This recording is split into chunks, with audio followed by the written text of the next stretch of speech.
Hello everyone, welcome to legal law. So this is our second part of shortcut keys और पहला part upload है। अगर आप लोगों ने नहीं देखा है तो आप देख सकते हैं, और इन दो पार्ट को देखने के बाद आपकी शॉर्टकट कीज़ पूरी हो जाएंगी, क्योंकि मैंने इसमें M S Word, M S Excel, function keys, Alt के साथ जो यूज़ होती है, मैंने सारी कीज़ इसमें मेंशन करी है और इतना सफिशिएंट रहेगा आपके लिए। ठीक है, तो हम अपनी फर्स्ट शॉर्टकट की देखते हैं, जो कि है F7।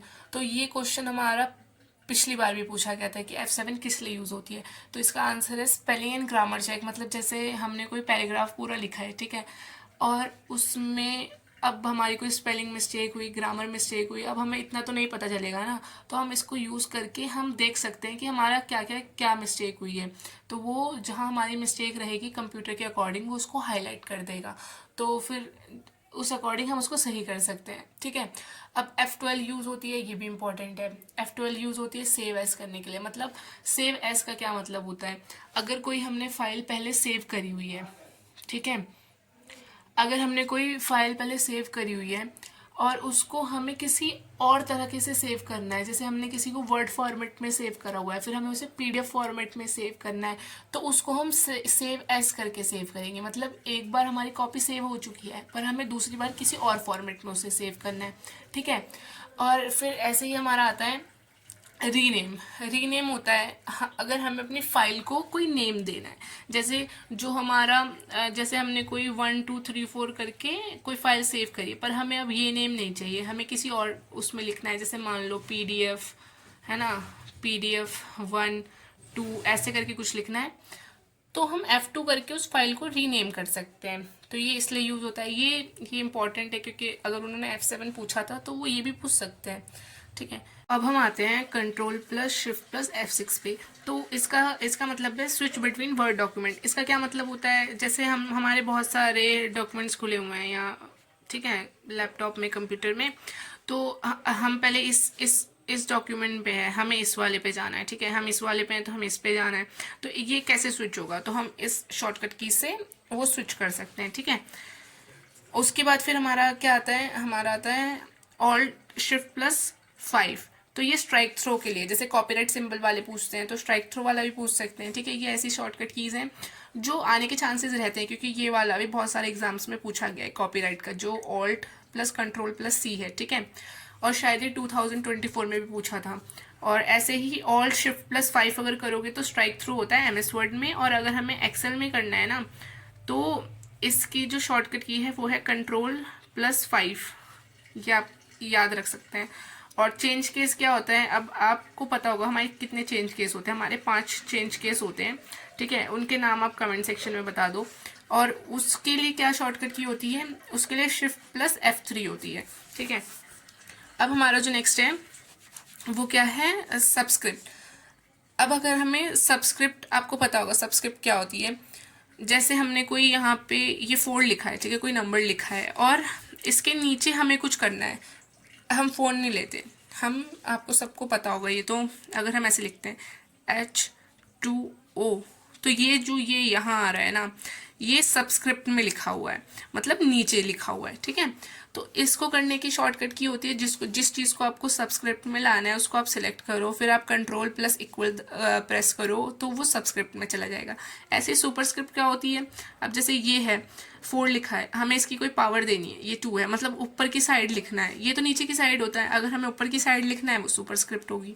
तो उसकी शॉर्टकट की है कंट्रोल शिफ्ट प्लस प्लस।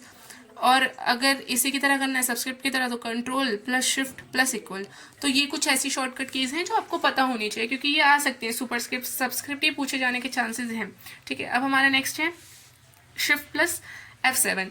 अब उन्होंने F7 पूछा हुआ है, वो शिफ्ट प्लस F7 भी पूछ सकते हैं, क्योंकि ये भी इंपॉर्टेंट है, इसको हम इंपॉर्टेंट मार्क करिए। और जो मैंने F12 और F2 कराया था वो भी इंपॉर्टेंट है। ठीक है, तो ये होता है एक्टिवेट थिसेरियस।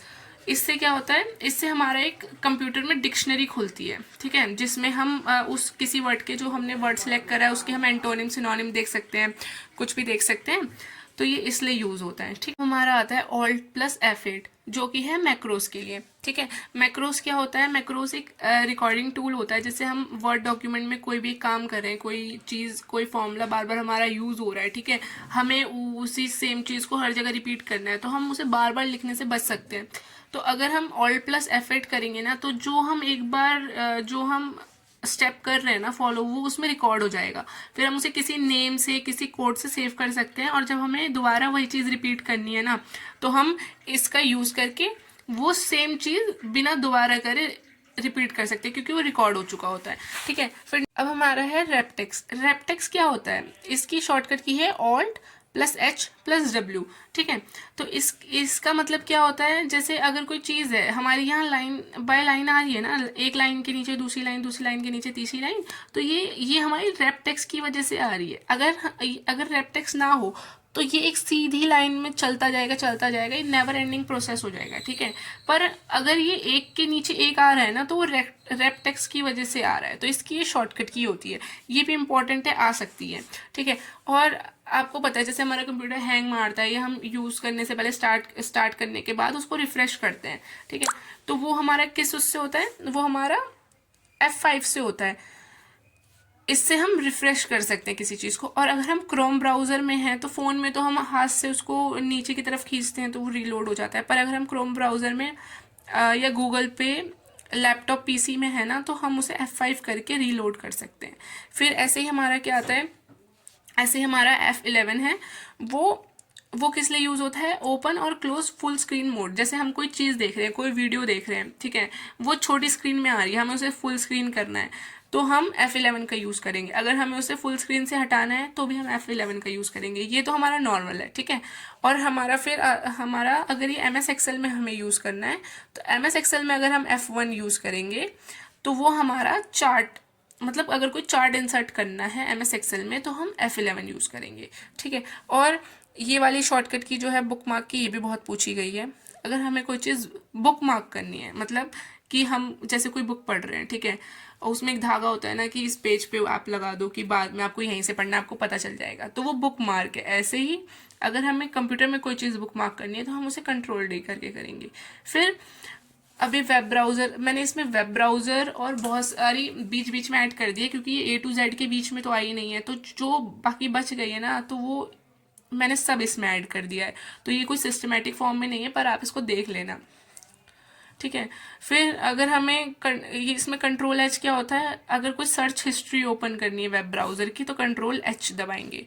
उसके बाद F3 सर्च ऑप्शन एक्टिवेट करने के लिए ब्राउज़र और विंडो में, मतलब इन सब की आप रीडिंग ले सकते हो, इतने इंपॉर्टेंट भी नहीं है पर आप रीडिंग ले सकते हो। ठीक है, फिर वेब ब्राउज़र, अगर हमें डाउनलोड, जैसे हमने कोई फाइल डाउनलोड करी, कोई चीज़ डाउनलोड करी है वेब ब्राउज़र में, उसको देखने के लिए, उसकी लिस्ट ओपन करने के लिए कंट्रोल+J होगा।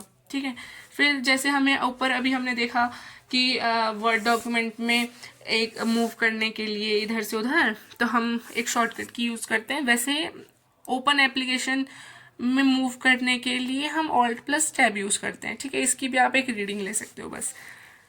और फिर ये इम्पॉर्टेंट है क्योंकि और एग्जाम्स में भी पूछा गया है, Alt+Enter। अगर हमें किसी फाइल के बारे में जानना है कि उस फाइल, मतलब उस फाइल के कितने MB की है, क्या किस टाइम बनी है, क्या टाइम, मतलब कुछ भी उसकी प्रॉपर्टीज जाननी है, तो हम Alt+Enter करेंगे। ठीक है, और Window+V होता है ओपन क्लिपबोर्ड बिन। जैसे हम कोई चीज़ कॉपी करते हैं तो वो कहीं तो सेव होती होगी ना, तो एक बिन होता है, क्लिपबोर्ड बिन, जहाँ पे वो चीज़ सेव होती है, तो उसको देखने के लिए हम Window+V कर सकते हैं। ठीक है, अब हमारा नेक्स्ट क्या है?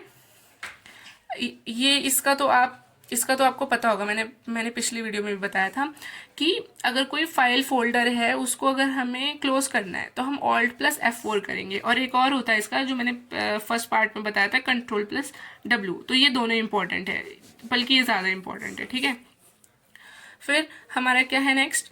ये है Ctrl+Shift+greater साइन। अगर हमें कोई जो ड्रॉप डाउन लिस्ट होती है ना, जो शो होता है जिसमें 5, 14, 16 ऐसे करके फॉन्ट साइज शो होते हैं, अगर हमें उससे हमारा फॉन्ट साइज इंक्रीज करना है ना, तो हमें ये शॉर्टकट की यूज़ करनी है, और अगर डिक्रीज करना है तो ये वाली शॉर्टकट की यूज़ करनी है। ठीक है, ये आप देख लेना।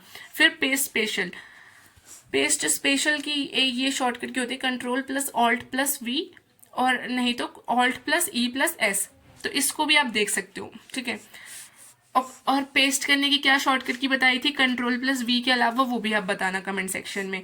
और ऐसे ही जैसे हमने ट्रेडमार्क और स्ट्राइक थ्रो करा, वैसे ही हमारा सॉरी कॉपीराइट और स्ट्राइक थ्रू खराब, ऐसे ही हमारा ट्रेडमार्क का है। तो control plus alt plus T करोगे तो ये इससे हमारा ट्रेडमार्क का साइन लग जाएगा। अब आप मुझे कॉपीराइट का बताना है, मैंने कि कॉपीराइट का आपको क्या बताया था, ठीक है। और अब हमारी ऑल्ट की कुछ शॉर्टकट कीज़ हैं, ऑल्ट फंक्शन के साथ जो यूज़ होती है, जो हमारा मेन्यू देखने के लिए हम यूज़ कर सकते हैं, जो ऊपर रिबन में शो होते हैं ना, design menu, home menu, insert menu, उसकी क्या शॉर्टकट कीज़ हैं। तो ऑल्ट प्लस एफ करके फाइल मेन्यू खुलेगा, Alt plus H home menu, Alt plus N insert menu, ठीक है। Alt plus P layout menu, Alt plus W view menu, control plus W और Alt plus W में आप confuse मत होना, ठीक है। अब ऑल्ट प्लस एम है, ये मेलिंग, एमएस वर्ड में जो मेलिंग का ऑप्शन होता है उसके लिए यूज होगा, और एक्सेल में अगर हम ये यूज करेंगे तो ये फॉर्मूला के लिए यूज होगा, और ऑल्ट प्लस एस रेफरेंस के लिए यूज होगा, ठीक है। तो इसके साथ हमारी जो जितनी भी शॉर्टकट कीज थी ना वो कंप्लीट हो चुकी है, और फर्स्ट और second part more than enough है आप लोगों के लिए, ठीक है। अगर आप प्रिपेयर कर चुके हैं, आपको रिवीजन करनी है, तो आप इससे एक रिवीजन कर सकते हैं, आपको पता चल जाएगा कि आपको कितना आता है कितना नहीं आता है, ठीक है। और अगर आपको नहीं भी आता होगा तो इससे आपको नॉलेज मिल जाएगी कि हाँ मेरी ये शॉर्टकट कीज बच रही थी, ठीक है।